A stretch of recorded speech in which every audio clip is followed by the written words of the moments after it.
Welcome to part one of my work in progress piece. Hello all, this is going to be a step-by-step process, me creating from beginning to end a piece of art featuring Cyclone from the JSA All-Stars. Parts 1 and 2 are the digital layout process, and then part 3 is going to be the traditional workflow execution. Here I'm working in Photoshop, and the reason that the proportions of the screen is a little weird is because I have an Asus monitor. It's a tall vertical monitor basically, and so you're actually seeing the tall vertical monitor and then a little bit of my right hand monitor, which has my palettes and that sort of thing on it. I don't do a lot of detail work in the layout stage here, so hopefully you can see this. You don't need to see all the details, so it's hopefully it's acceptable that it's kind of far away. So at this point I am just getting a feel for the overall dynamic of the piece. I had started off originally with Cyclone facing the right hand side of the page, and then I felt like it had a better flow if she instead was facing the left hand side of the page.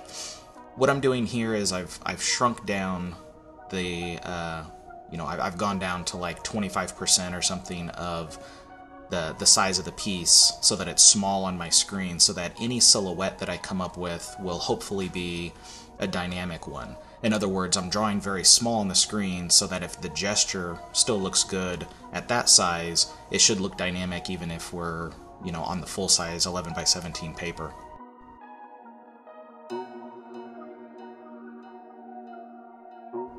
So here I'm going through basically just roughing out shapes for the body, and now looking back at this, I mean, I'm doing a lot of lassoing and moving stuff around. Like, I made her neck a little too long, but the advantage of working digitally is you can move that stuff pretty easily. So that I shortened, the length of her neck. I also changed the length of her waist so that it wasn't quite as long. Working digitally, especially at the rough stage, is invaluable. It's really useful because you can change proportions like this on the fly. I'm checking some of the costume details of Cyclone. I drew her for a year and a half on JSA All-Stars, but I think at this point I was checking to see how her skirt worked, and also to see how her sleeves worked. And initially with the pose, I was going to have both of her hands back, but at this point I'm discovering I need something more in the foreground to create visual interest, so that it creates multiple planes of the piece. Because I didn't want everything. I didn't want her face to be the closest thing to the reader. Here we've got essentially 3 different planes in the piece. Her hand in the wind power in the foreground. The middle ground is her body, and then in the background will be her back arm, her right arm.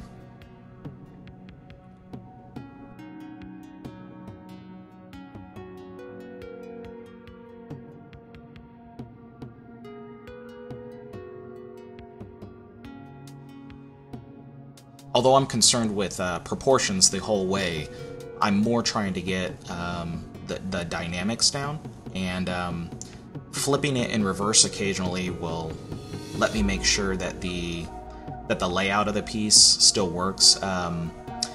Some people at conventions have seen me use a mirror to do the same thing, but you can just do it in Photoshop as well, where you just flip the layer. And it's so that my composition doesn't get too heavy on one side, in other words, too lopsided. If I look at something in reverse, I suggest anyone do this. If you look at something in reverse sometimes, because you're seeing it the opposite of how you've been working on it, you'll notice problems with it. You'll notice problems with symmetry of composition or faces.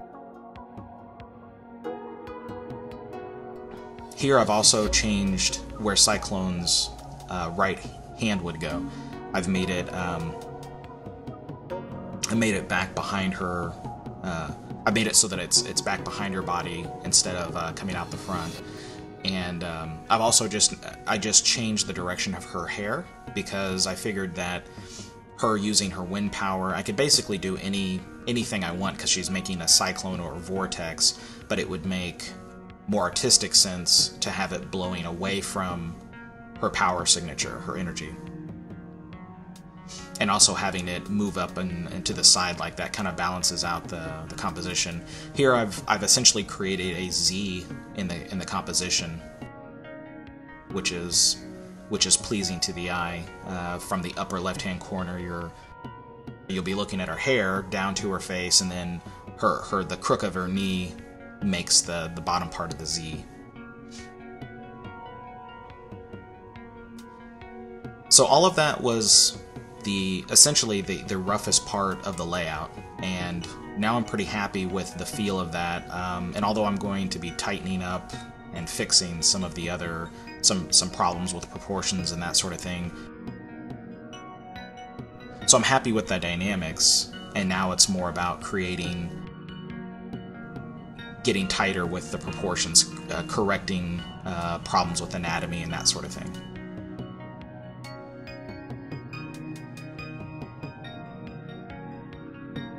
Oftentimes my heroes will tend to be kind of, serious-faced or something, so drawing a character who's a little more lighthearted is fun for a change, to make her, a little bit more happy while she's kicking the bad guys' butts or something.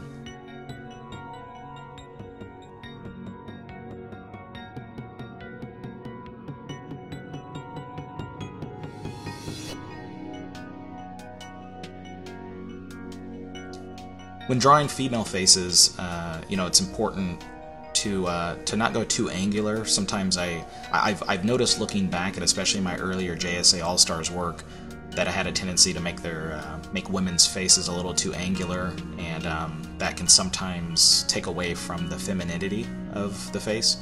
So I always double check myself.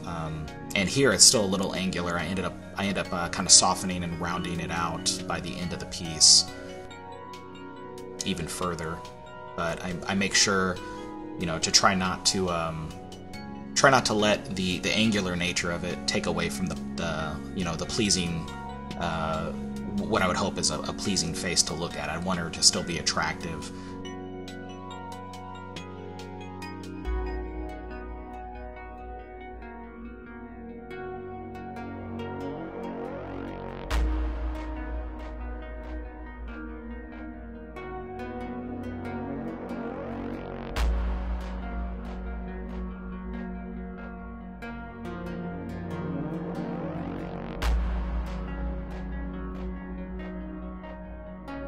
I find that whenever I'm sketching, anytime that I'm sketching, I like to use essentially a controlled scribble, which is where, you're not taking your drawing implement off of the drawing surface very much. So in this case, it's my stylus off of the bamboo tablet that I used to draw on, but even if I was drawing right on paper,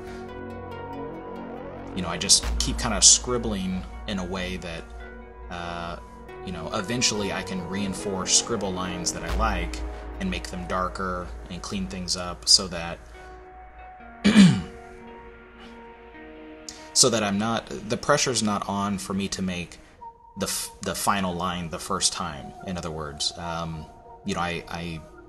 try to feel as loose as I can, especially whenever I'm working digitally. Sometimes with paper, anxiety can kind of build up a little bit, where it's a little harder to, because I know that I'll have to keep erasing over the same place on the artboard or something. But in any case, I try to use a controlled scribble to get the lines that I want, and then I just keep. Let me see. It's like I'm just throwing out as many lines as I can, and then the lines among them is the right line, so to speak. So if I've sketched out 20 lines, one of those will be the right one, and then I enhance that one, and then that's the one that I choose to be the final, finished line.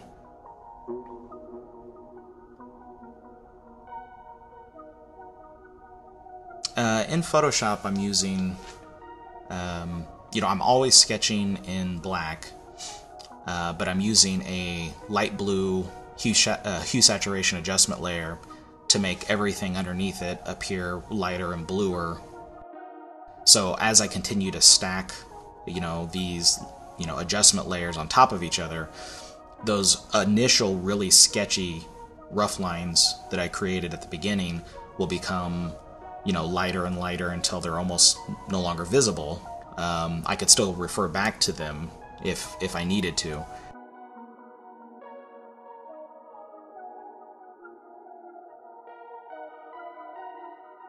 It's a way essentially to not have to clean up your work as much, but you're always working on a clean new layer at the top over lighter blue lines that are underneath. And why blue? Essentially, light blue is kind of a remnant of back when people used photostat cameras. Light blue was a color that a photostat camera could not pick up, so if you were making notes to yourself or to an inker or something and you wrote in non-photo blue, you would not necessarily need to erase those lines, so it would save you time. You wouldn't have to do as much cleanup. So, and then when the original art eventually got sent to the publisher, they could make the black plate of the comic book from your line art. Even if there was blue all over the place, the blue would not show up whenever they would make a copy on what was called a photostat camera. So, and then, even on Xerox machines, whenever those were much more popular, you could easily, the light color blue would fade out if you made a photocopy. So it's just, in other words, psychologically, light blue equals a sketch line to me. Here I'm sketching through her Cyclone's body to get her right hand, her right arm in the right spot. So on a new layer, I'm basically drawing through her just so that I know where her arm would come out correctly, and then erasing all the lines that I did not need. Making some final tweaks there.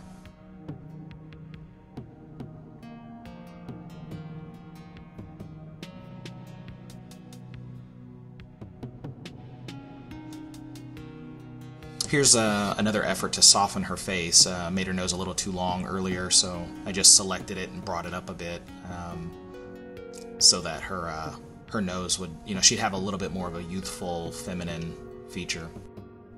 And at this point, I decided to add Frank, which is Cyclone's pet monkey, who kind of looks like a Wizard of Oz flying monkey. He's got little wings on his back and stuff. He's a cute little character. He doesn't have any superpowers or anything like that, but he's like a dog, basically. He's just like a toy monkey that she brings around with her on her little adventures. Had some open space on her shoulder. It seemed like, begging for a little monkey to sit there. And here I'm not going for a photorealistic idea of a monkey, of course. I'm going for more cartooned, pleasant, happy little monkey who maybe understands, maybe has the face of a monkey that's a little smarter than the average monkey or something. He's along for the ride and enjoying it. He's got his cute little vest on.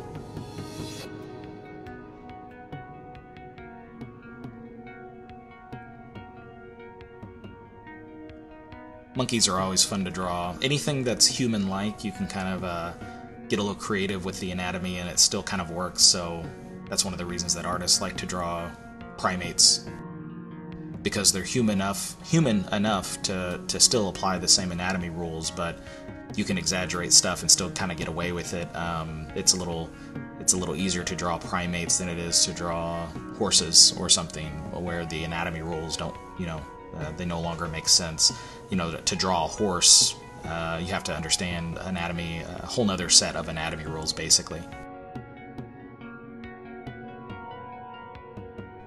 You may occasionally see, like just now, there was a menu that popped up. I was just making sure that I had the correct brush size, of those. Those are my brush palette. And I was making sure that I had my 3-pixel brush, which is what I needed to draw the final you know, I'm finally getting to the final, what I call wireframe stage. I use a 3-pixel brush that has no pressure-sensitive variance to it. So no matter how hard I press, it's always still like a, you know, just this thin line. It's like I'm drawing with a repeatograph or micron or something.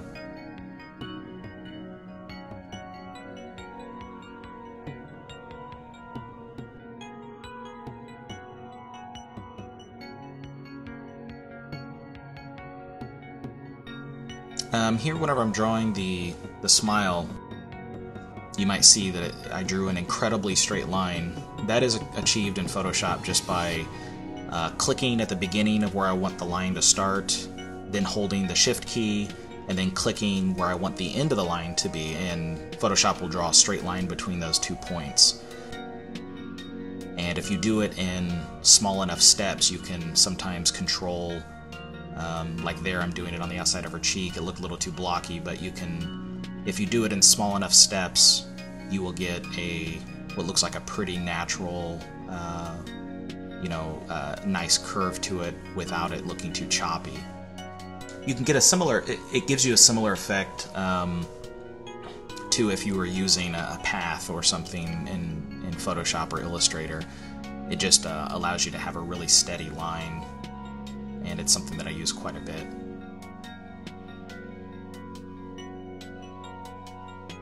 Ears are always fun. That's like the, you know, as as much as I try to do, you know, variations on people's faces and stuff, they all have the same ears basically. They all have like related ears, I guess. Cyclone has a lot of freckles. It's something that I enjoy drawing on Cyclone. Freckles are cute, I guess. It's been a few days since I drew this, by the way. I drew all this, recorded it, and now I'm recording the audio track, so I'm kind of watching this for the first time with you guys as well. So there's a little bit of rediscovery of exactly how I drew this, because, you know, as I'm drawing it, when I'm in the moment of drawing it, I just follow my instincts. You know, I'm kind of jumping around and zooming in and out to check my proportions, and you know, it can be a little bit distracting when I'm watching it as a bystander. But I assure you that while I'm drawing it, it all makes sense. Cyclone has really curly, wavy hair, so you can kind of get as creative as you want. I try, whenever I'm drawing curly hair, not to use too many of the same shapes. In other words, not using too many of the same angles, because it'll then start to look like a repeating pattern. And you know, you want to have a good variety of curly shapes to it. Some messy and some that kind of look like folded, or not folded, but twisted cloth or something.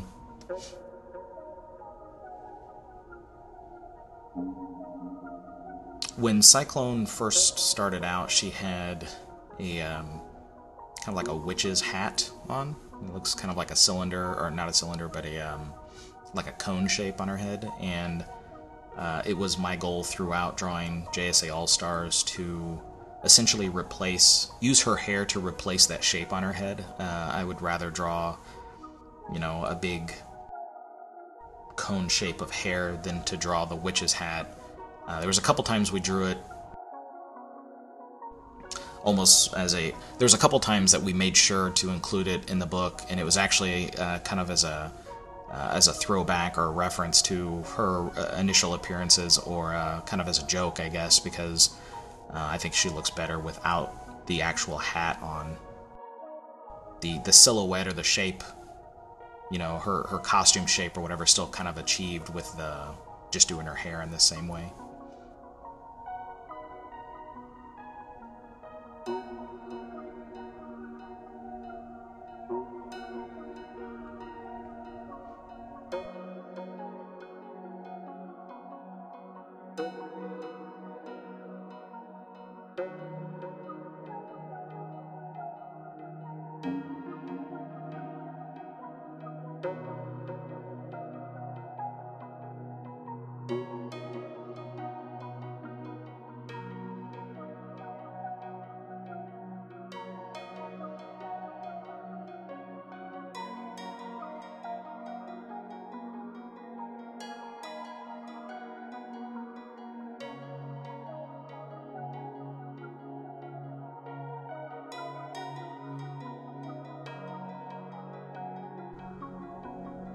I'll be drawing the monkey on a layer by himself, so I'm essentially drawing through, I'm drawing Cyclone in her entirety, knowing that I'll draw Frank the monkey on a layer by himself and then create like a knockout layer so that he's above her, and there'll be essentially there'll be a layer in between them that will block out anything you're not supposed to see of Cyclone, making Frank the monkey look like he's in front of her.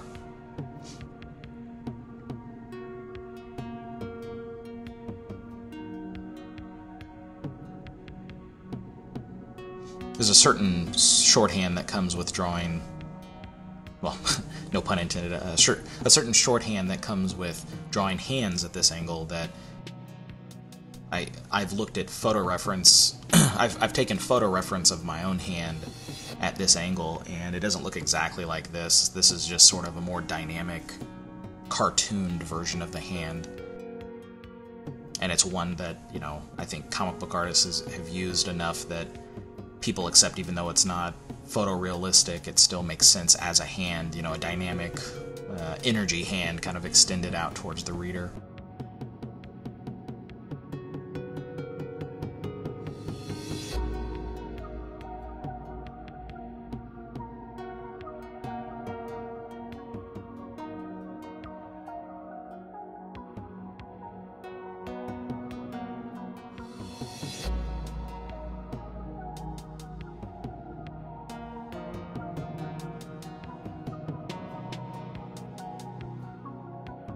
Cyclone is supposed to be in, I believe in high school, or no, she's supposed to be like a freshman or something in college, so she's probably in that 19 to 20-year-old range, something like that, so she's still, like, I try to keep her proportions like that, where she's still looks like she's essentially developing.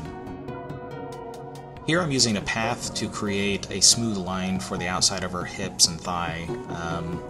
I used a like the freehand pin path tool to draw the line. It will smooth out some of the wobbliness if you're drawing very quickly, and then I'm using the warp tool to warp that path so that it matches the curve that I would like for the shape of her thigh. I do this anytime, like, you can, especially for like fabric that has really long flowing lines or something, that can be pretty useful. Anytime that you want a really graceful line, sometimes it can be difficult to achieve that with a single stroke of your pen. So it's a little easier to just use the path tool to do that.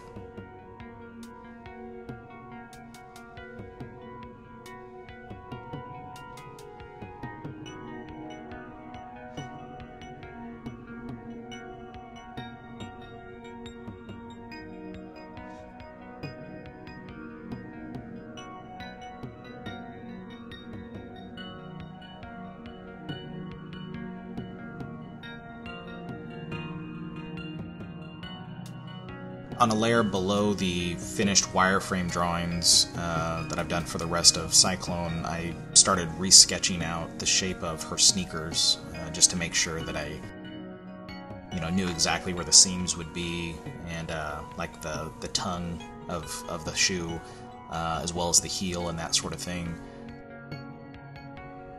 And at various times, that's another advantage of working digitally, is it's really easy to continue to add sketch layers even at a point whenever you're doing a finished sort of look to the rest of the page, and you can change proportions and scale stuff on the fly.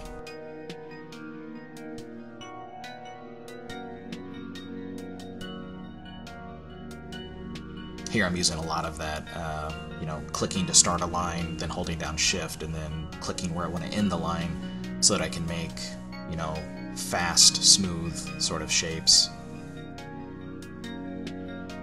And the goal, of course, is never to have a completely photorealistic representation of a shoe. It's supposed to represent kind of the cartoon, an immediately recognizable shape that is a sneaker. So I'm not trying to emulate a specific brand or anything. It's just kind of a shorthand that equals, you know, these shapes equal a shoe.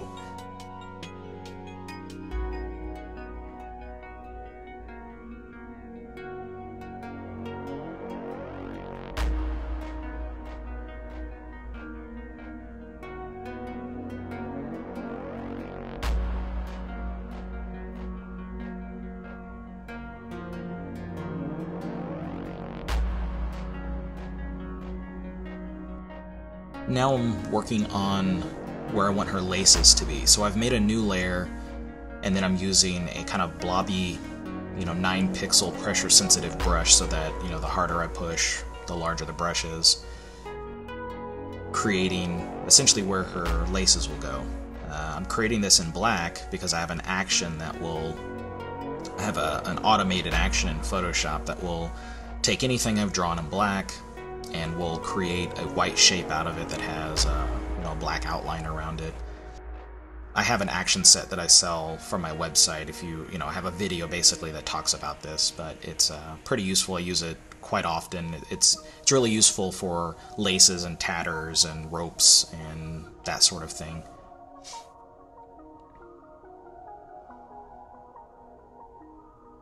So I'm just trying to make the laces look really organic, and what I mean by that is the more little size variances that I give it, it'll look more like it's drawn by hand instead of drawn by the computer. Sometimes if you're drawing things that look too slick on the computer, there's some giveaways, which I learned, you know, I've learned throughout the years that the more smooth a thin line is, you know, that has a line drawn all the way around the outside of it. Like if those laces, in other words, were, you know, real steady and smooth and perfect equal distance apart, that's like, you know, the human eye will detect there's something wrong with that. It looks too mechanical. So I try to give it a lot of variance so that it looks a little more handcrafted.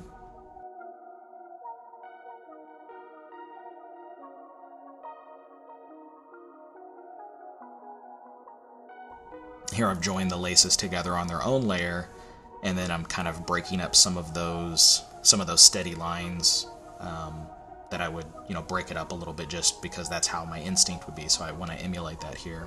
Continued in part 2.